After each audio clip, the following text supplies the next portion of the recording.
Hello, fight fans. I'm that boxing writer, Jeremy C. Harridges, here in an exclusive interview with Andy Vences. Andy will be fighting this Tuesday, July 7th. He's got a fight scheduled with Luis Alberto Lopez Vargas. And Andy, thank you so much for joining me. Yeah, thank you. So, talk to me. I know obviously this whole process of pandemic coronavirus is altered quite a few things in boxing. How much has it changed your life as a boxer, and what have been some of those changes? Yeah, so during this whole pandemic, it's been a long roller coaster for me because my last fight was back in October 26th in Reno. Um, and then me and my wife went off to celebrate like our honeymoon. Right, I think Mm-hmm. it was like the week after, a couple weeks after. And then I don't know, something just told me that I told her, hey, I haven't heard anything about when my next fight is. I'm gonna go ahead and get a second job because I do armed security. So I Mm-hmm. said, hey, I'm gonna get a second job on my days off, and we kind of talked about it because basically now I just filled my schedule where I have no days off. But Mm-hmm. so then came November, December, January, February, and I was holding down this job, and then boom, we hear about the whole coronavirus. Like at the beginning of March, I live in Santa Clara, where the demographics here, we're like number one of Mm-hmm. cases. So it was bad. Everything pretty much shut down here. And at that same time that was happening, I was just fortunate that I did have a second job because I was like, geez, like when is boxing going to resume? Mm-hmm. And then at the time, we just moved apartments in March, and then I got into an accident. Someone had hit me, so it's been a crazy, Wow. crazy time because once we moved into this apartment, every gym got closed by like March 16th. I think that weekend here in San Jose, Santa Clara, everything was shut down. So I Mm-hmm. was like, okay, what am I still, obviously I do my running and everything, but you have to go to the gym. So in this new apartment, I ended up building a one person like boxing gym. Mm-hmm. I have a crazy bag outside. I'll show it to you real quick just so you can see it. Oh, But nice. I set up a crazy bag outside, a heavy bag, and a speed bag. So I was like, okay, perfect. Like I got my one man gym. Like at least I could get it in as far as the bag work, the crazy bag, and just everything. But so yeah, it was pretty. So here's my speed bag. Okay, there you go. My heavy bag's covered up, Right and then I there. had the crazy bag attached up and down. Oh, wow. Yeah, it's And nice then in a what I nice would do little was compact. down in the parking garage where I park my cars, where I do my shadow boxing, and I was doing like Mhm. my jump rope. So it Wow. pretty much I was staying very, very active as much as I could at home, and then on the weekends, me and my father were we'd actually Rocky,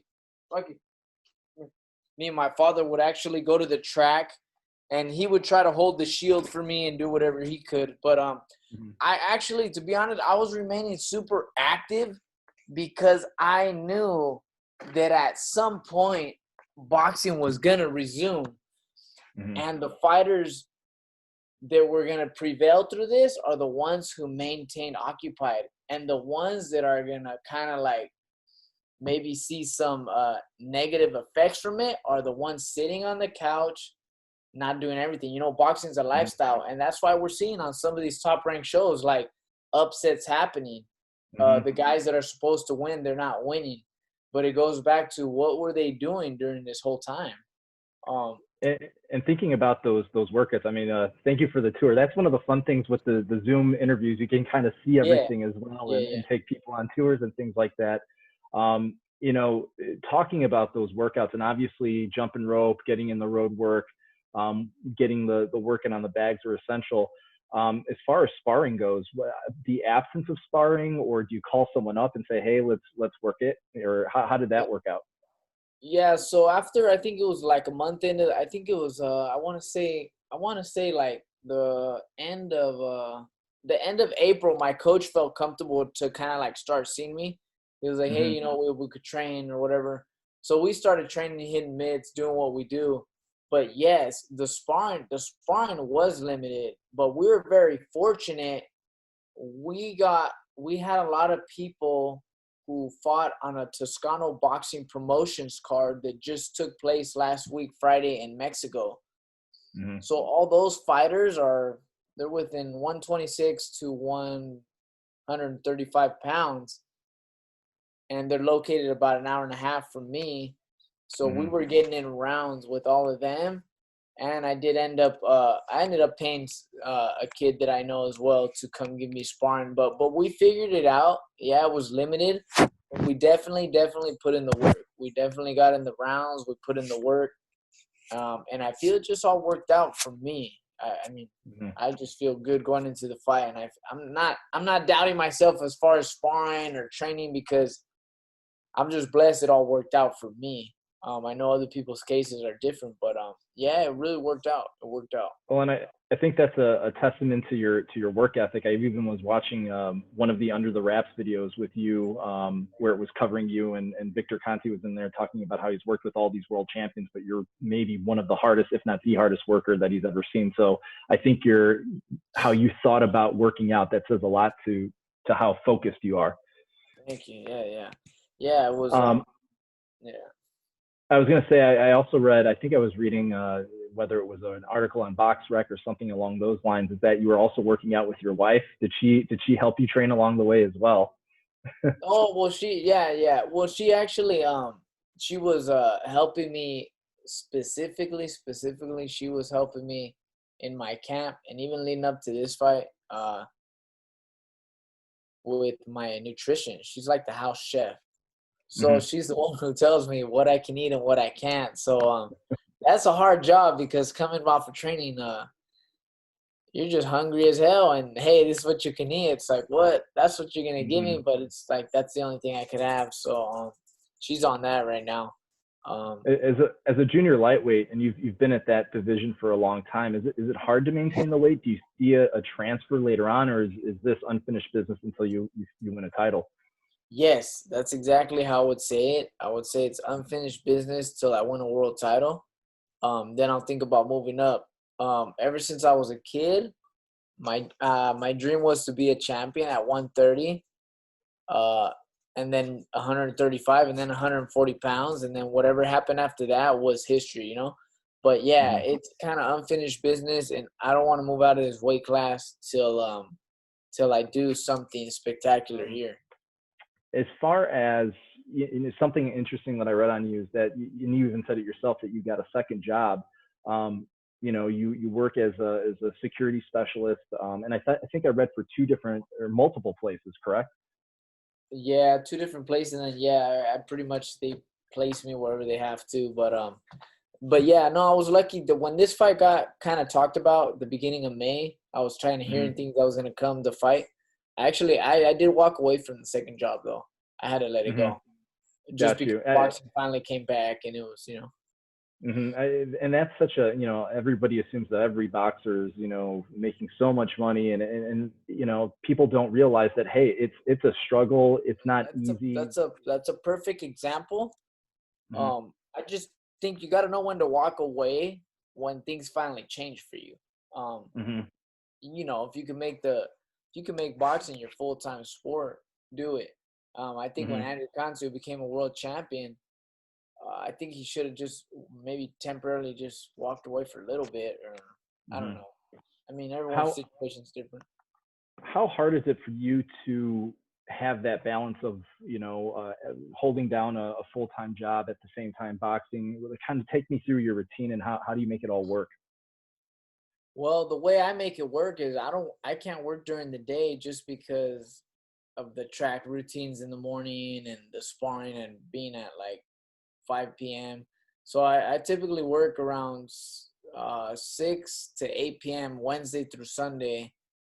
And then Tuesday and Thursday mornings, I usually don't do track those days. So I would kind of take advantage of time those days. But it's something that I deal with week to week, to fit everything in. Saturdays and Sundays, I'm pretty much free all day up until 6, 7 p.m. You just kind of gotta take it. I take it week by week with my schedule, and like I said before with what I told you, don't get me wrong. As soon as things do change for me in boxing, I am going to most likely walk away from work. But until then, I mean, I can't, you know. Having Hmm. an income is proof on paper to the banks, to any type of investment that I want to make. Um, I need proof of income. They don't consider boxing as an income. I'm actually going to invest in some real estate after this fight. And because of my job, they're going off that income. They don't care about boxing. It's not really considered an income because if something happens to you, then you don't get that income. So, Hmm. you know, it's pretty tricky. And then the benefits, that's another things we don't get for boxing is benefits. We don't get Hmm. benefits like a regular job and whatnot. So Hmm. it's gonna have to change for me to walk away from work. And then living in the Bay Area in San Jose is extremely expensive as well. So For sure. but I make it work out. It definitely works out, the job in boxing. I started boxing at 21, and I started professional boxing at 21 with 2 jobs. So I could make it work out, but I do want Hmm. to do some. I do want to make some noise within these next years. You're really climbing up the rankings right now. I think if you, I look at like boxrec.com a lot of times and see their rankings. I think they had you rated something like 22, kind of on the rise. What do you hope to show in your next bout against Luis? What do you think you have to do against him to kind of, maybe show that, hey, I deserve a shot here? Yeah, so I gotta put on a spectacular performance. Like whether I get a knockout or not, I know people are saying, "Hey, you got to get a knockout." Like, but the thing is, all my knockouts that I've had on my record, I never went looking for my knockouts. They just happened from me listening and technically boxing and doing what I do. Um, as long as I look spectacular and I show dominance in every round. I don't know if you saw the fights last night of Alex Salcedo. Hmm. Hmm. Oh yeah, yeah, yeah. I saw Okay, Alex. perfect example. He won that fight dominantly. Like his performance looked unbelievable, spectacular. Like yeah, he got hit here and there, but he looked amazing. Like he Hmm. really looked good. Didn't get a knockout, but geez, he really looked technically good. So that's what I'm trying to do. If the knockout's there and it presents himself, which I think it will, just because he Hmm. has a lot of flaws that are I think are gonna favor me. We're obviously gonna go for it. Not even go for it. It'll just happen. Hmm. But yeah, I'm just looking to show people that being out of the ring since October and all this pandemic, like wow, like look how he looks. He looks so sharp.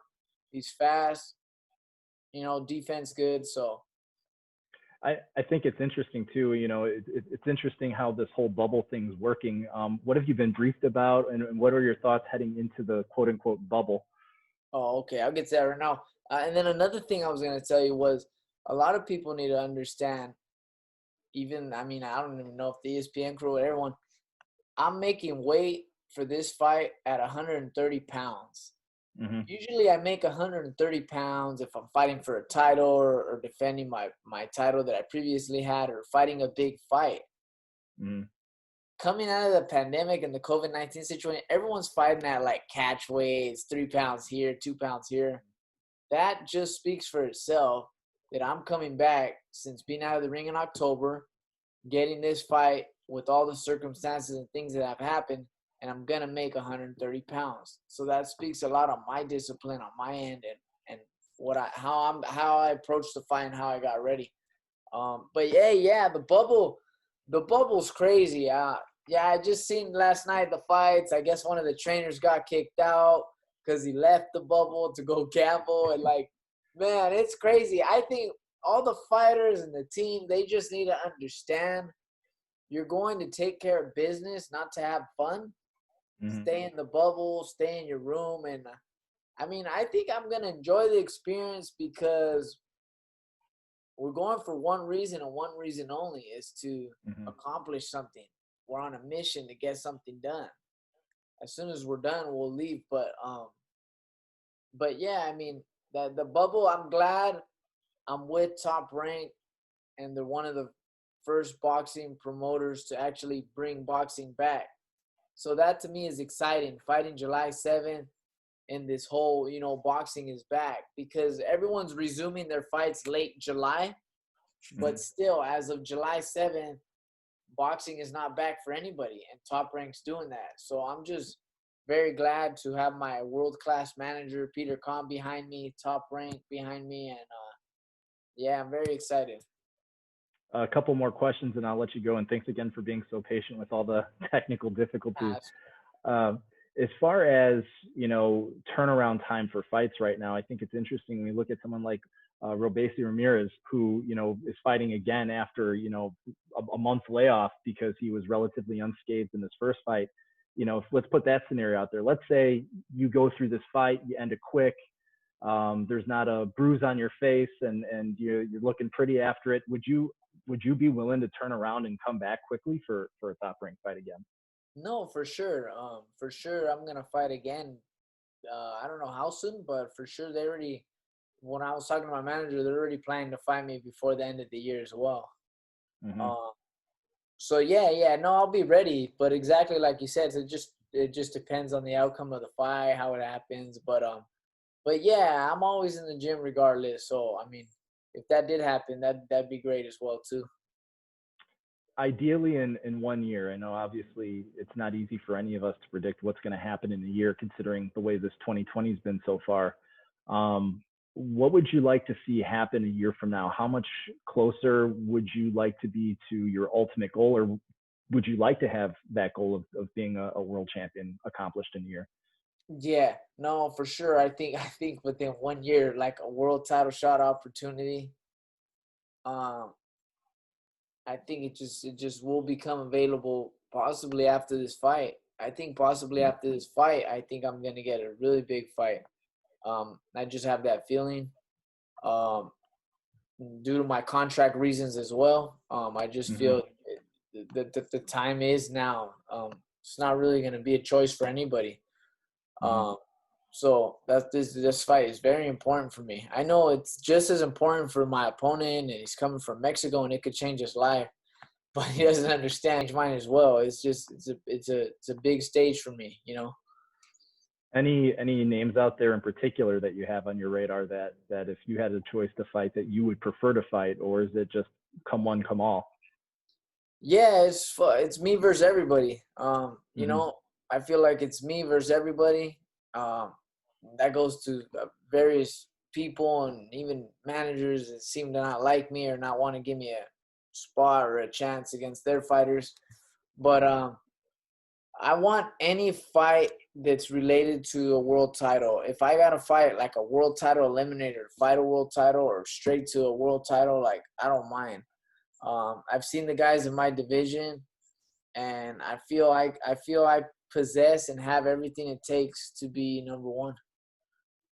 Andy, I look forward to seeing your performance on July 7th. Good luck against Luis Alberto Lopez Vargas. And hopefully I'll be seeing you in the future as you continue to get that world title shot, hopefully in the near future. For sure. Thank you so much. Appreciate your time, and don't worry about the technical difficulties. Sounds good. Thank you, Andy. Appreciate it. And you have a good one. All right, you too.